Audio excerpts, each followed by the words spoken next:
dust-choked Bitter Creek, as a lone mare bore a mother and her silent son into town.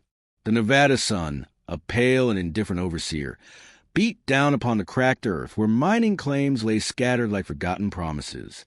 Mara Hale, mounted upright in a threadbare duster, rode steadily with sorrow as deep as the canyons surrounding the desolate town. At her side, nestled in a faded blanket and cradled by the mare's flanks, lay Luke, her son, whose lifeless face betrayed the cruel finality of an ambush gone wrong. Before we jump back in, tell us where you're tuning in from.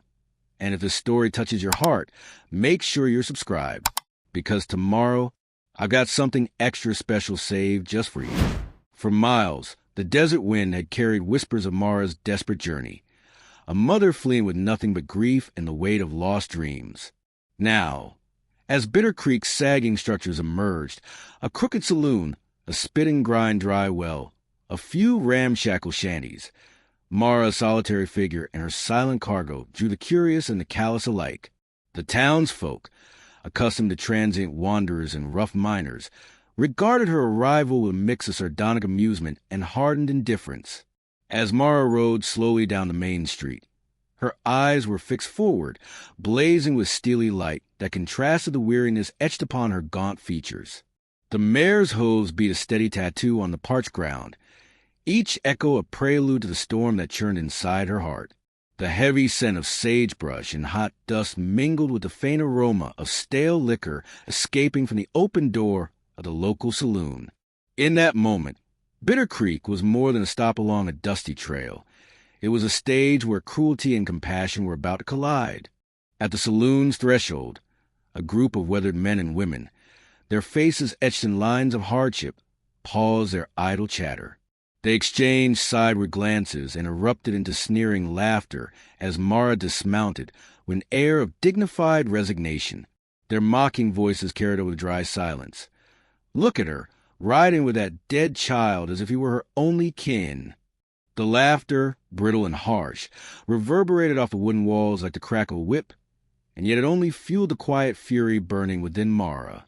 Without a tremor of hesitation, she advanced toward the door, her eyes alight with fire that could reduce stone to ash. Inside the dimly lit saloon, where the creak of swinging doors and the murmur of half-remembered songs set the backdrop, Mara's presence silenced the raucous laughter. All conversation ceased as she strode across strewn dust and discarded bottles, her gaze fixed on something unseen, a determination rooted in unyielding loss and a thirst for justice. A hush fell over the room, broken only by the sound of her measured steps across the creaking wooden floor. Reaching the bar, Mara fixed her eyes on the assembly of sneering patrons before she spoke, her voice clear and resonant despite the undercurrent of grief.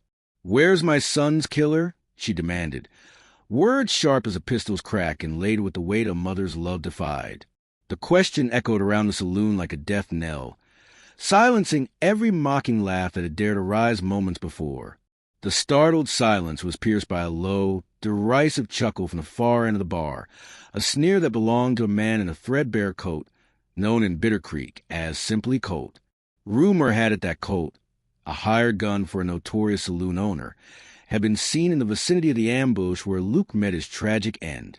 His eyes, cold and calculating beneath the brim of his battered hat, glittered with a mixture of disdain and feigned innocence as he leaned back in his creaking chair. "I ain't seen your boy, ma'am," he drawled, his tone a brittle veneer of nonchalance. "Maybe you're the one looking for trouble." At that moment, a shadow moved near the back of the room, a man whose presence was as much a whisper of regret as it was a specter of guilt. Jonah Reed, the former sheriff of Bitter Creek, stood near a dusty window, his features half hidden in shadow, his eyes, burdened by secrets and bygone failures, fixed steadily on Mara and her burning gaze. Jonah had been there that fateful day, the day when shots rang out on a quiet mining claim, and a young boy named Luke had fallen without warning. He had been too late, paralyzed by his own indecision and haunted by the bitter taste of responsibility. Now, his inner torment was writ large upon his face, a silent testament to a duty unfulfilled. Mara's gaze swept over the hushed room, noting the myriad expressions: Fear, shame, and the dawning realization that something terrible had transpired. The laughter had died, replaced by a charged, suffocating silence. As she withdrew her gaze from Colt's haughty sneer, her eyes locked onto Jonah's. In that moment, there was an unspoken acknowledgement, a shared burden of guilt and sorrow that needed no words. Jonah's lonesome figure radiated a quiet vulnerability, as if the very air around him were heavy with the weight of all he had failed to protect. Mara's hand, calloused from long days of endless travel and unyielding resolve, brushed against a small, weathered keepsake resting in her saddlebag, a simple carved wooden toy that Luke had cherished. Its smooth surface, warmed by the caress of tiny fingers, glowed softly in the dim light. In that token, Mara clutched the last vestiges of her son's innocence, a connection to a life that had been stolen away by cruelty and corruption. The sight of it stirred her grief into a potent mixture of sorrow and rage, a clarion call for justice that vibrated in every fiber of her being. "Where is he?" Mara repeated, her voice now a whisper thick with determination. "The man responsible for my boy. If he walks these streets, I'll see him brought to count." Her words, echoing in the charged silence, were like a stone cast into an already turbulent pond. A murmur rippled to the crowd as eyes darted about, and even Colt's smirk faltered for a moment. The truth in her demand, raw and uncompromising, unsettled even the most hardened hearts.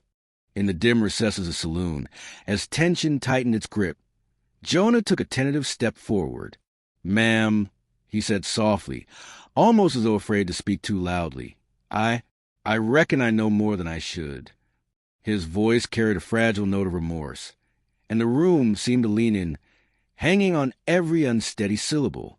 "I was there when the shots rang out, and I failed you." I couldn't save him. His admission, laced with remorse, reverberated across the silent gathering. Mara's eyes narrowed, a spark of indignation igniting amidst her sorrow. "Then you know who must answer for my son's death," she declared, her tone both accusatory and desperate. The air thickened with an electric charge as Jonah's gaze shifted downward, torn between the weight of his guilt and the righteous fury of the grieving mother before him. For a long, breathless moment, Bitter Creek seemed to hold its collective breath. The only sound was the steady drip of rainwater from the eaves and the distant creak of the saloon door swinging in the wind. Mara lifted the carved toy, a silent sentinel of love and loss, and gripped it tighter as if anchoring herself to some remnant of hope amid the swirling storm of grief. Her eyes bore into Jonah's, silently demanding the truth, the redemption she so desperately craved. As dusk began to settle and the saloon's oil lamps cast long, wavering shadows over the worn wooden floor, a figure lingered at the periphery, a sight barely discernible between the dancing light and encroaching darkness. Was it a messenger, or perhaps another witness to the tragedy? The uncertainty hung heavy like a shroud, promising that the road to justice would be paved with peril and secrets yet to be uncovered. With the silence deepening and the tension reaching a fevered pitch, Mara's voice cut through once more, resolute and unyielding. "If any man here bears a mark of guilt for my boy's end, come forth and name yourself. I will not be placated by mockery or silence." Her challenge, as stark as the Nevada night itself, left the room trembling with anticipation. As the murmurs of the crowd rose uneasily, Jonah's reluctant admission hung in the air, a promise of revelations to come in a quiet, desperate plea for absolution. And in that precarious instant, with Bitter Creek watching and the storm gathering once more on the distant horizon, the first true step toward justice was taken. Dawn broke over Bitter Creek, heavy with Mara's unyielding vow. The first feeble rays of sunlight, muffled by drifting dust and mournful clouds, crept over the boarding house where Mara had sought shelter for the long, brutal night. In the narrow parlor, where faded calico drapes fluttered in a reluctant breeze, and the creak of wooden floorboards mingled with the distant lowing of cattle, Jonah Reed arrived. His gait was slow, burdened by the weight of guilt and regret, as if each step carried a memory of a moment he wished he could unsee. Jonah, an ex-sheriff whose once steady hands had faltered on the day of the ambush, hesitated at the door before crossing the threshold into Mara's private refuge. The stale air inside was redolent with the scent of old tobacco and sweat, yet it did little to mask the undercurrent of grief that seemed to hang over every corner of the room. Mara, seated at a rickety wooden table and cradling the carved toy that Luke had cherished, a modest keepsake now worn smooth by time and tears, looked up as Jonah stepped inside. "Ma'am," he began softly, the word ma'am heavy with contrition, "I reckon I owe you the truth about that day." His words, tentative and trembling, broke through the silence like a single note played on a broken fiddle. Mara's eyes narrowed as she regarded him, a simmering mix of anger and sorrow flickering behind her lashes. The memory of that fateful ambush, the sudden crack of flintlock, the vicious barrage of bullets, and her beloved son's final, anguished cry was etched into her every feature. Jonah sank into the sole chair at the table, his voice barely a murmur. "I was at the mining claim that day, trying to keep order. But when the shots rang out, I froze, ma'am. I hesitated, and in that moment, my duty failed me. I saw you running. I heard Luke cry it was chaos, and he paused, the words choking his throat. I'm sorry, Mara. I should have done more. I should have saved him." His confession, raw and unadorned, resonated in the low lamplight, stirring memories of betrayal and the sting of responsibility. Mara's grief, as vast and barren as the desert beyond Bitter Creek, flared into bitter anger. "Every moment of that day haunts me," she said, her voice trembling yet resolute. "And now I demand justice. I will not allow his death to fade into silence." Her gaze was hard as flint, and even the carved toy in her hand, Luke's silent testimony, seemed to pulse with sorrowful determination. "Tell me, Sheriff." "No, since you're no longer Sheriff. But tell me, what did you see? What led them to ambush us at the mining claim?" Jonah lowered his eyes, his features shadowed with internal torment. I saw enough to know that it wasn't random," he admitted. "There was a man, Colt by name, who was nearby when the fatal shots were fired. He was sneaking about, and I later learned he was an employee of Amos Vane." His voice dropped to a whisper, as if the very utterance of the name might summon further evil.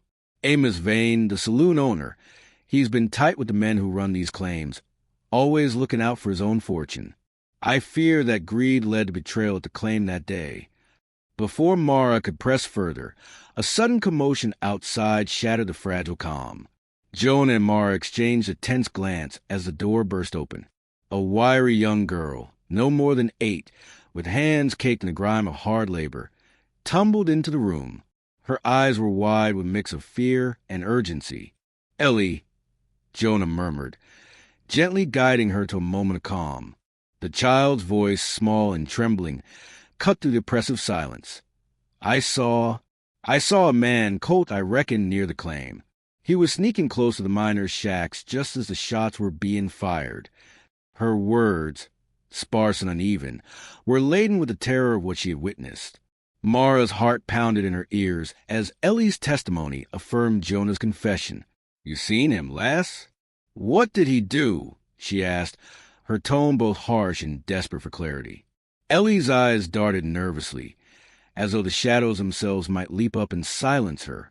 "He was there in the dust, just as if he knew what was about to happen. I saw him slip back into the darkness afterward," she stammered, voice choking on unshed tears. "They say Colt works for Amos Vane. They say they'll silence those who know too much." The revelation coalesced like dust in a sunbeam. Mara clutched the carved toy tighter. Her knuckles white as the memory of Luke's laughter haunted the quiet corners of her mind, a laughter now forever stilled. "So it's true then," she murmured. "Amos Vane's greed is stained with my son's blood." The words, cold and resolute, were not merely an accusation. They were a declaration of war against corruption. Just then a lean, dark figure slipped quietly to the edge of the room, a mysterious presence whose features were obscured by the dimness and whose intent was unreadable. The figure, half hidden in the doorway, bore the unmistakable air of someone who was both a witness and a threat. Jonah's eyes narrowed as he recognized the silhouette. "That's one of Vane's men," he whispered harshly, his voice tinged with bitterness and foreboding. "He's been watching us since you arrived." Before any further words could be exchanged, the corrupt town sheriff, known for flirting with danger and treachery alike, strode into the boarding house. His uniform, though threadbare and muddied by constant dust, still clung to a semblance of authority. Now, Mara," he drawled, with a sneer that belied his disregard for justice. "We don't take kindly to idle accusations here. There ain't no proof against Colt or any such varmint." His tone laced with condescension. The sheriff's evasive words fell flat against the mounting evidence and the determined glances fixed upon him by the gathered onlookers. Mara's eyes blazed as she rose. The grief in her heart hardened into purpose. "I demand you listen," she growled, voice low but trembling with the force of her emotion. "I demand you tell me why Luke was left to die while you stood by, why you allowed greed to corral his life into a bullet's path." The sheriff's laughter, a bitter sound like dry wind rustling through dead sage, filled the small room before dying into awkward silence. "Reckon you're grasping at straws, miss," he sneered. But a facade of authority crumbled under the weight of Ellie's trembling testimony and Jonah's remorseful admission of failure. Tension slithered through the air like a serpent among the dusty beams. With the child's frightened eyes upon her, Mara turned her gaze inward, reflecting on a memory of better times, a fragment when her son's bright smile had shone like a beacon in the darkness of their poverty-stricken lives. The carved toy, its grooves worn smooth by Luke's playful touch, stirred that memory, and in its tender lines Mara found both a reason to fight and the scars that bore testament to every lost dream. Jonah, whose every word now trembled with the ache of self-reproach, added quietly, "I never meant—" His voice broke, an admission of his own shortcomings in the face of a ruthless ambush that had robbed him of his duty. "I should have stopped it, should have done something." His words trailed into silence, and the room seemed to close in around them, cold and brimming with shared despair. Outside, as the wind howled through Bitter Creek and stirred the sagging sign of saloon, the dark figure by the doorway made a subtle movement. A scrap of paper, worn and smeared with mud, fluttered to the floor. Jonah stooped to pick it up, his glance meeting Mara's fierce, unyielding eyes. The note, scrawled in a hurried hand, read simply, "Let none defy Amos Vane." Its message, stark and foreboding, underscored the power and reach of the corrupt saloon owner behind Colt's actions. As the early morning light fought through the heavy gloom, the disparate pieces of a sinister puzzle began to fall into place. The ambush of the mining claim was no accident. It was orchestrated by greed, a ruthless bid by Amos Vane to secure a lucrative claim, even if it meant silencing those who might stand in his way. And now, with the sheriff's dismissals and the hired gun shadow lurking in every corner, Mara's quest for justice had become a war against an entire system of corruption. The room fell silent again as Jonah, still holding the weathered note, looked up with a haunted expression. "This ain't over, Mara," he said quietly. "We've only just begun to stir up the truth." His words, heavy with both guilt and determination, hinted at a long road ahead, a road paved with peril and the relentless pursuit of justice for Luke. Before any resolution could be reached, a sudden knock, sharp and insistent, echoed through the boarding house, stirring shadows and hearts alike. The sound, ominous against the backdrop of a rising sun, promised that the next stage of Mara's quest was about to unfold, leaving the night pregnant with uncertainty and the promise of retribution yet to come. The knock echoed like a gunshot through Bitter Creek's dawn, reverberating against the thin walls of the boarding house and shattering the fragile peace that had barely begun to mend. Mara Hale's heart pounded as she exchanged a wary glance with Jonah Reed. In that tense instant, both knew that the threat promised in the note, "Let none defy Amos Vane," was no idle warning. It was a declaration of impending reprisals, and the next step in her quest for justice would be as perilous as it was inevitable. Before the door could be flung open to reveal the messenger, Jonah's trembling hand motioned for Mara to follow him out into the cool, pre-dawn air. The boarding house's narrow corridors and creaking floorboards gave way to Bitter Creek's raw landscape, a horizon dusted with the remnants of night, punctuated by the harsh outlines of crumbling mining shacks and the eternal sprawl of sagebrush. They moved with determined haste, their breath visible and chill as they made for the mining claim where Luke's ambush had been set in motion. At the abandoned claim, where the gravel crunch underfoot resonated like the toll of a final bell, Mara found the twisted remnants of what once was a bustling mining camp. Here, the earth was scarred by the greed of men who sought to seize every scrap of fortune, and it was clear that the ambush had been no random act of violence. Jonah's steps faltered as they approached a shaded cluster of rocky outcroppings. The sight bore silent testimony to the brutality of that fateful day. Spent bullet casings half buried in dust, and the charred remains a shattered cart frame. The wind passed through the wreckage, carrying with it the acrid tang of gunpowder and the memory of screams. A tearful shudder passed over Mara as she knelt beside a solitary bullet, casing glinting weakly in the emerging light. This is from that day," she whispered, voice raw as if each word reactivated her grief. Her fingers brushed against the cool metal, and for a fleeting moment, the casing spoke of betrayal, a token of betrayal from a man whose name she would soon know all too well. Before either could dwell further on the evidence, a slight, hesitant voice interrupted the stillness. Emerging from behind a rugged boulder was Ellie, a child miner with sunken, frightened eyes and hands, so small they seemed lost in the enormity of the place. "Miss Mara," she stammered, scarcely daring to speak. "I saw Colt there." Her voice quavered like a leaf in a storm. "Right by the claim. And my pa. He said he's been forced by Mr. Vane to push for that claim, even if it means hutting folks." The words tumbled out in confession before the child could be silenced by fear. Jonah steadied Ellie with a gentle nod as Mara's anger ignited anew. "Colt," Mara hissed, her voice low and dangerous. "The hired gun once seen in that saloon, he's no mere bystander." She rose slowly. The worn carved toy Luke had cherished nestled in her hand, its surface rough with the imprints of his touch, a memory of days when she taught him to carve his little stars into softwood. "Greed has stained this whole forsaken claim, and I intend to cleanse it with truth and, if need be, fire." Her words, heavy with vengeful resolve, filled the open space as if the dust itself carried them. Jonah's eyes, dark with regret and newfound determination, met her fierce gaze. "I reckon we need to confront Amos Vane," he murmured, voice barely audible over the sighing wind. "That saloon owner's hand is all over this, and I can't hide the fact that my own failure contributed to Luke's end." His confession, laden with remorse and a flicker of redemption, steadied Mara's trembling heart. "Then we shall see him face that which he has wrought," she declared, her tone a mixture of sorrow and unyielding defiance. Together, Mara and Jonah retraced their steps back into Bitter Creek, under a leaden sky that promised more rain and the ominous hum of a brewing storm. They entered the worn facade of the town saloon. The building reeked of stale whiskey, sweat, and secrets. Lanterns swung from low beams, casting uneven pools of light that danced like troubled spirits along walls riddled with time and vice. At the bar, Amos Vane himself sat, draped in a threadbare duster and a perpetual sneer that belied his greed.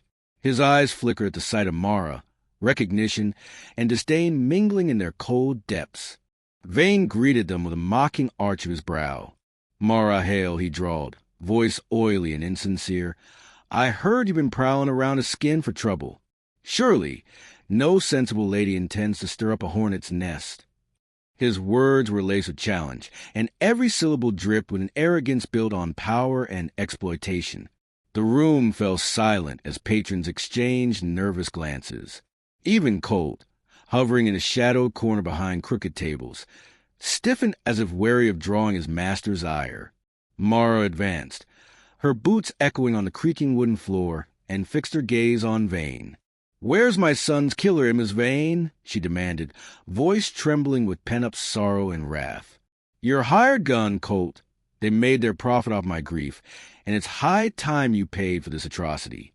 The declaration was thrust into the charged atmosphere, resonating like a call to arms against a corruption that had seeped into Bitter Creek. Vane's lips curled into a cruel smile, a gesture that made Mara's blood boil. "You're treading dangerous ground, miss," he replied, leaning back as though the question were a minor inconvenience rather than an indictment of his misdeeds. But before his retort could be furthered, a clatter behind the bar caught everyone's attention. A bullet casing, similar in shape and wear to the one Mara had found at the claim, rolled out from beneath a loose floorboard, coming to rest at Mara's feet. Its surface was emblazoned with a distinctive mark, unmistakably tied to Vane's gun. The evidence was undeniable. The casing was from a very ammunition used in the ambush that had felled Luke. Gasps filled the saloon as murmurs spread like wildfire. The presence of the casing, deliberately revealed, bound Vane's name to the heinous act with cold, inescapable clarity. Cold-eyed and calculating, Vane's features hardened at the mounting pressure. "That here ain't none of your business, miss. You best keep quiet, for you find yourself running with the devil," he snarled, voice low and venomous. At that moment, the front door burst open with a violent gust of wind, scattering dust and papers alike. Out in the tumult, a sudden ambush unfolded. A group of men, faces obscured under wide-brimmed hats and cloaked in the desolation of the Nevada frontier, surged forward. Their intentions were clear: to silence Mara and Jonah before the truth spread any further. In a flash of chaos, bullets whistled through the saloon, sending patrons scrambling for cover. The sound of shattering glass and panicked shouts mingled with the furious beat of Jonah's heart as he leapt to Mara's side, his hand reaching for his worn revolver. "Get down!" Jonah shouted, voice raw with urgency. Mara dug behind a scarred bar stool, clutching her dead son's carved toy as if it were a talisman against oblivion. The melee escalated in a symphony of violence. The crack of flintlocks, the roar of a gunshot, and the relentless pounding of feet on splintered wood. In the chaos, Mara's eyes burned not with fear, but with a ferocious determination to see justice done for Luke. As the firefight raged, Jonah became both shield and sword. Bullets whizzed past, and he fired with trembling resolve, the fury of his internal confession fueling each shot. Every echo of gunfire was a step toward redemption, a chance to honor Luke's memory by defending Mara against this final, brutal affront. Amid the fray, Mara caught sight of something glinting in the dust, a small fragment of paper lodged beneath a shattered bottle. Crawling forward, she retrieved it with shaking hands. The scrap bore a hastily scrawled message reading, "Luke's claim belongs to Vane. Your kin will pay." The words confirmed what Mara had long suspected. The ambush was not a random act of violence, but a calculated bid by Amos Vane to seize control of the mining claim, and by extension, to profit from the death of her son. As the assault subsided and the would-be attackers retreated into the swirling dust, the surviving patrons of the saloon remained huddled in stunned silence. Jonah, his face smeared with sweat and regret, steadied himself beside Mara. "I'm here, Mara," he said softly, his eyes mingling sorrow and fierce resolve. "I won't let this injustice go unpunished." His voice, though laced with the remnants of his earlier cowardice, now resonated with the hardened determination of a man reborn in the crucible of guilt and redemption. Mara clutched Luke's carved toy tightly, her grief now transformed into an unyielding resolve to pursue every remnant of evidence that linked Amos Vane to her son's murder. The ambush motive was now laid bare, a ruthless power play stemming from unchecked mining greed, orchestrated by a man who had long twisted Bitter Creek's fortunes to his favor. Yet even as the room slowly settled back into a wary quiet, with fearful eyes tracking the retreating silhouettes at the door, a new threat clung to the edges of her vision. Outside, amid the settling dust and whispering wind, a lone figure was seen slipping silently into the shadows, a final, ominous sign that the struggle for justice was far from over. As Mara and Jonah exchanged a look heavy with impending peril, the truth of Luke's death and the lengths to which men would go for profit and power loomed ominously over them. With that, the investigation had taken an irrevocable turn, and the next chapter of their dangerous quest for justice was about to unfold. Shadows clung to Bitter Creek as Mara faced her darkest hour.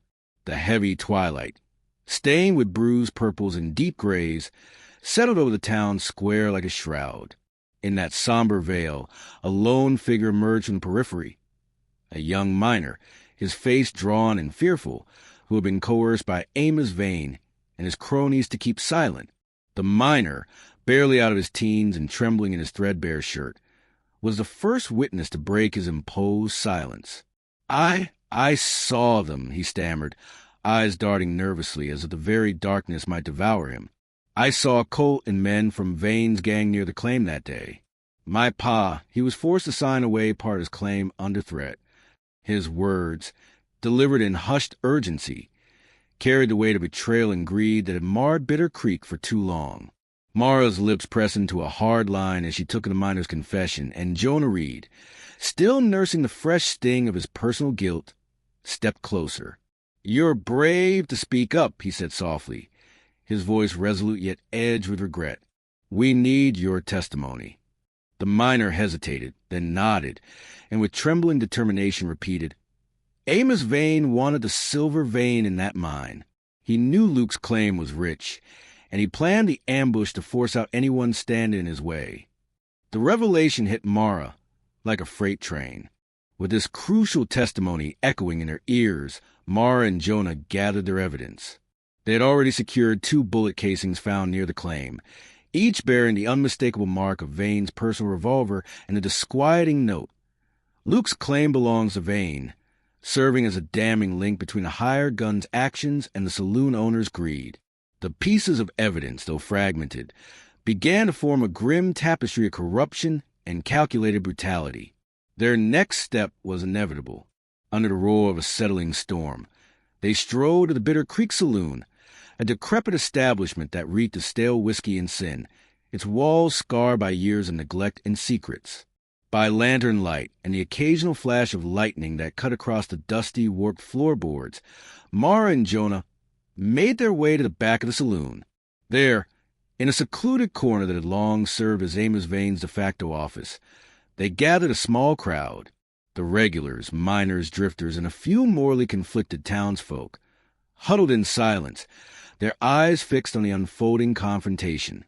The heavy air was punctured when Mara, voice resonant with grief and fury, declared, "I stand before you, not as a broken widow, but as a mother who demands justice for her slain son, Luke. You all know the cost of silence in Bitter Creek, but today you will no longer shield those whose greed bleeds our land." Her words, raw and defiant, cut through the murmur of the gathered crowd like a sharpened flint. Amos Vane, polished in his false dignity, rose slowly from behind a scarred wooden counter, his eyes, cold and calculating, fixed on Mara, and he sneered, "And who are you to dictate justice in this town?" His tone dripped with condescension as he gestured dismissively toward the evidence laid out on a battered table, a couple of bullet casings, and a torn scrap of paper. "These are naught but the trappings of a desperate woman's grief, meant to stir up trouble where none exists." Jonah, stepping forward despite the tremor of his earlier apprehension, interjected with a steady resolve, "Your greed ends here, Amos. These casings bear your mark, and this note binds you to the execution of that ambush." His voice, though measured, reverberated in the vaulted space, as if echoing to the canyons of past wrongs. The crowd shifted uneasily. A calculating silence fell as the sound of flat, measured breaths and the occasional creak of the saloon's old floor joined the rising tension. Amos Vane's massive confidence wavered for only a moment before he recovered, his gaze narrowing. "You're treading dangerous ground, Miss Hale," he hissed. "You and your friend are making very big claims without proof." Yet, before he could launch another riposte, a sudden commotion erupted at the far side of the saloon. A group of rough men, Vane's hired troublemakers, burst through the swinging door, their intentions unmistakable as they advanced with menacing swagger. Among them Colt, whose very presence had been a harbinger of misdeeds before, now stepped forward, his eyes glinting with malice. "Time to shut your mouth, Hale." Colt snarled as one of the men lunged toward Ellie, the young witness who stood quietly by the doorway. With a lion's roar and a flurry of swept dust, Jonah lunged, raising his revolver with desperate determination. The ensuing standoff was a maelstrom of shouts, clashing voices, and the staccato report of gunfire echoing against the saloon's splintered walls. Lanterns swung wildly, casting grotesque shadows as Jonah's bullets found their mark on the advancing menace. In the fray, he was struck, blood seeping beneath his tattered shirt, but his resolve did not waver. Mara, heart pounding like a war drum, dragged Ellie to safety behind the battered table, all the while clutching Luke's carved toy, a silent, bittersweet reminder of all that had been lost and all that demanded retribution. Amid the chaos, the truth of the ambush crystallized further. Amos Vane, desperate to seize control of the silver vein hidden within Luke's mining claim, had engineered the attack through hired men, sacrificing innocent lives for his own profit. The townsfolk, who had long turned a blind eye to Vane's corruption, now murmured their discontent. Murmurs grew into shouts as one voice rose, a miner, emboldened by truth, declaring, "No more. We won't let greed chain us to darkness." The tide of public opinion, once shaped by the silence of complicity, now swelled with righteous indignation. As the melee gradually subsided and the hired guns retreated into the gathering gloom outside, Mara took a trembling step forward. "I know what my son dreamed of," she said, voice barely above a whisper yet charged with an unyielding force. Luke dreamed of riding fast and free on the open range, of carving hearts with his laughter, of living without fear. Her words, laced with personal pain and fierce hope, reverberated across the hushed assembly. Today we reclaim his dream. Jonah, leaning heavily against a splintered post as he steadied himself, looked up at Mara with eyes that now shone with resolute redemption. "I may have faltered before," he admitted plainly, "but I stand with you now, as long as truth and justice have a place in this land." His words were not only an apology, but a binding pledge to protect Mara at any cost, even if it meant laying his life on the line again. In the midst of the charged silence, Amos Vane's face contorted as if gripped by a silent fury, but before he could mount a further defense, he slammed his hand on the counter, issuing a final, venomous decree. "You've made your stand today, but mark my words. The wheels of retribution turn slow, and I will not be undone so easily." His stare was as cold as the flintlock ammunition that now lay as undeniable evidence on the table. Then, as the last echoes of conflict faded into the residual din of a trembling saloon, a lone figure slipped once more into the outer darkness. It was a mysterious presence, a witness, perhaps Vane's enforcer or a renegade ally, but this time the figure paused, hidden in the gloom of the doorway, watching with unreadable intent. The sight sent a shiver down Mara's spine. It was an omen that the final reckoning was yet to come. With Bitter Creek's weary citizens now rallying in stunned solidarity behind her, Mara clutched Luke's toy to her heart as tears mingled with the dust on her cheeks. In that moment of uneasy triumph, the stage was set for the next act of her vengeful crusade, a trial by fire that would determine whether the corrupted will of Amos Vane could finally be broken. Under a fading sky burdened with the threat of more storms, Mara spoke slowly, her voice steady but laced with the weight of loss and fierce promise. "I will see justice done for my son, even if every man in Bitter Creek must stand with me, until his killer and those who enable him are brought to account." And as the final light faded from the battered saloon windows, the echoes of her declaration vanished into the cold desert night, leaving behind one final question lingering like a promise on the wind. Would this be the turning point that unleashed true justice, or would darkness find a way to smother the light forever? Dawn broke over Bitter Creek, heavy with the weight of justice.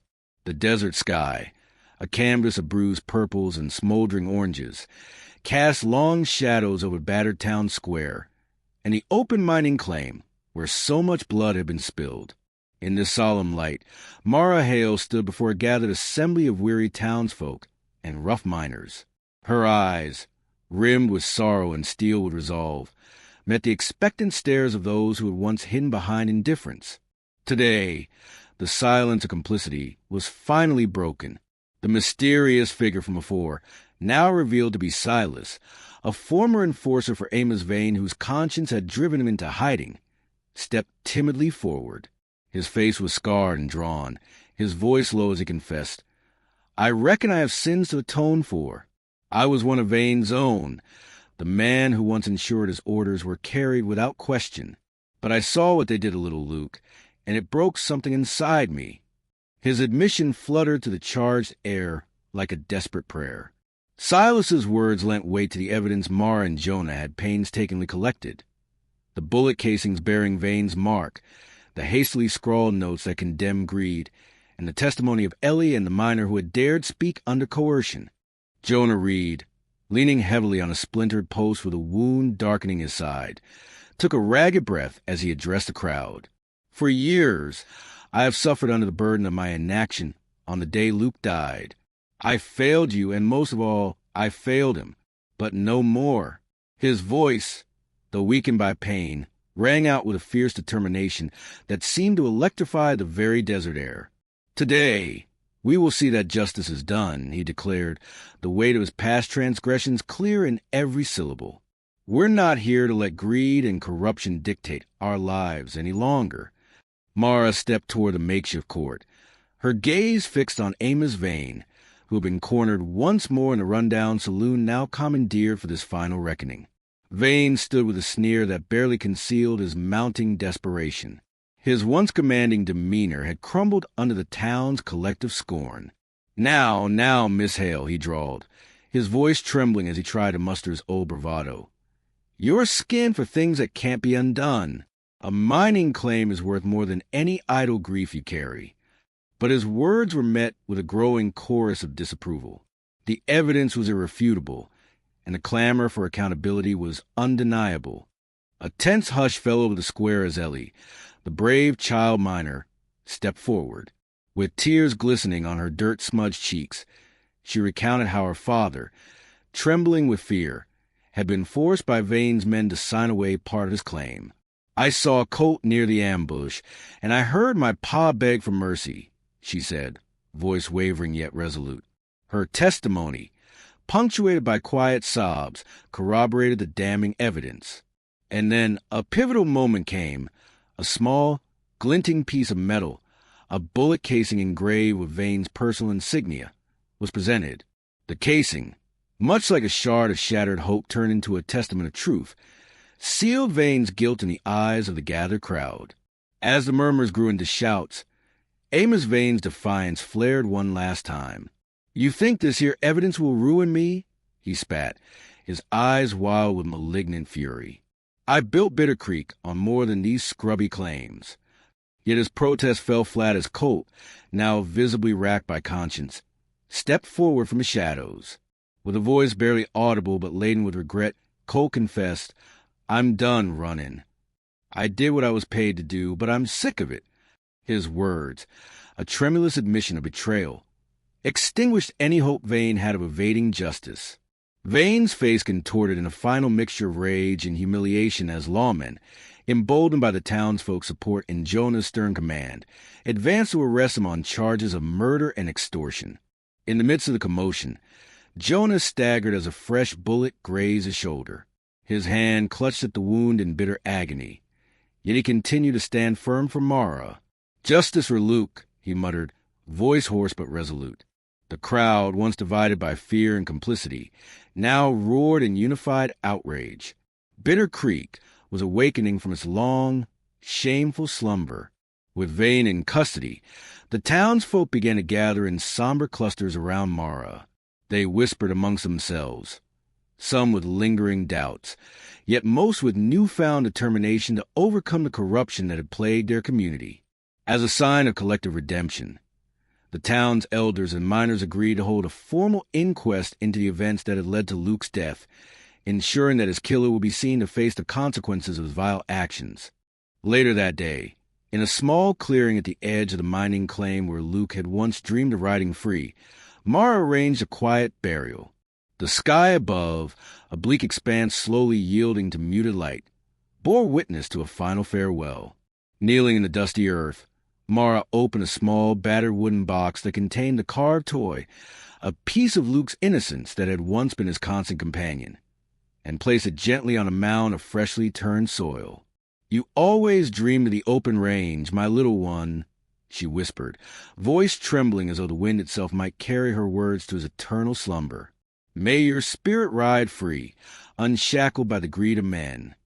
As she covered the toy with earth, a fine line of tears etched trails down her weathered cheeks. In that moment, with the echoes of the town's murmur of support and the soft exhalation of the desert wind mingling as one, Jonah stepped forward and clasped Mara's hand. His touch, though faint with the chill of his wound, was filled with a promise of redemption and a commitment to protect her future, even as he paid the price for his past in blood and remorse. Time, as it does, began its slow march forward. 6 months later, Bitter Creek had transformed. What had once been a town where corruption reigned now pulsed with cautious hope and community resolve. The mining claims had been reorganized under fairer practices, and the inquest had paved the way for further arrests among those who had once turned a blind eye. Jonah, now a respected yet humble guardian of the law, chose to remain in Bitter Creek, dedicating himself to rebuilding trust and ensuring that the legacy of Luke's untimely death would never be forgotten. Mara, her grief softened by the bitter taste of justice, began to steer her future with steadiness reminiscent of the resilient frontier itself. In time, she took on the role of an advisor to the miners, helping to mediate disputes and craft new regulations that promised fairness, all while quietly nurturing the memory of her son.